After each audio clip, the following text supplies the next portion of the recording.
this section we are going to study about conditional statements. So the first conditional statement, that is if else statement, we are going to study in this tutorial. So this is how a if else statement looks like. As you can see here, we have if some condition.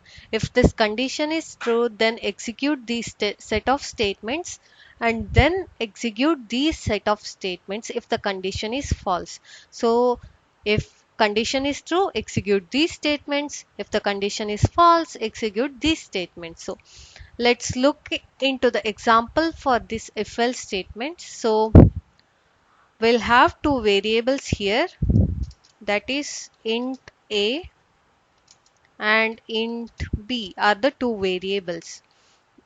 We will make the value of a as 10 and we will make the value of b as 20.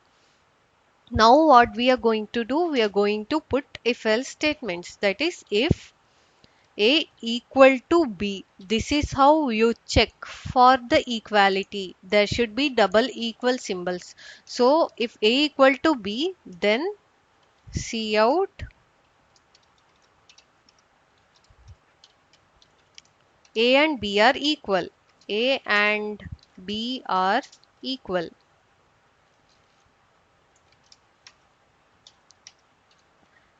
And then endl.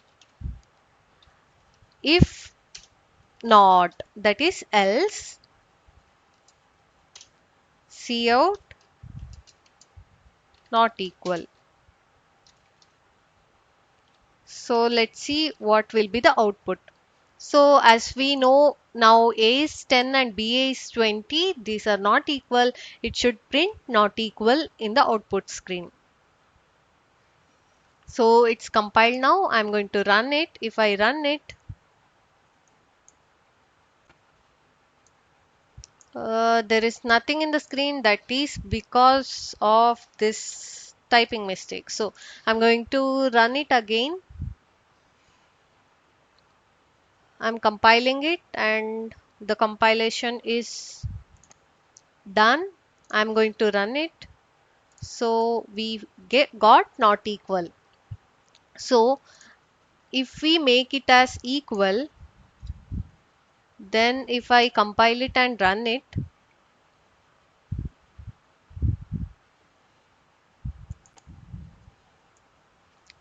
we got a and b are equal. So this is how a condition if else conditional statement is done. We can also have else if and another condition we can have. Else if a is greater than b, print a is greater than b. Else you can print cout a is less than b. So this also you can do. There is one more statement like if else, if statements, like if a equal to b, print a and b are equal. Else if a is not equal to b, else if check for if a is greater than b or not. If a is greater than b, print a is greater than b. And then also if a is not equal to b, if a is not greater than b, then just print a is less than b. So we'll make b as 20. We'll see what is the output. I'm going to compile it. It's compiled now. I'm going to run it. So as you can see, we got the output a is less than b, because since 10 is less than 20, nothing gets executed here, means the condition will become false over here and here. So else statement gets printed, that is a is less than b. Hope you understood about it. So thank you for listening. In the next tutorial, we are going to study about switch statements. Thank you.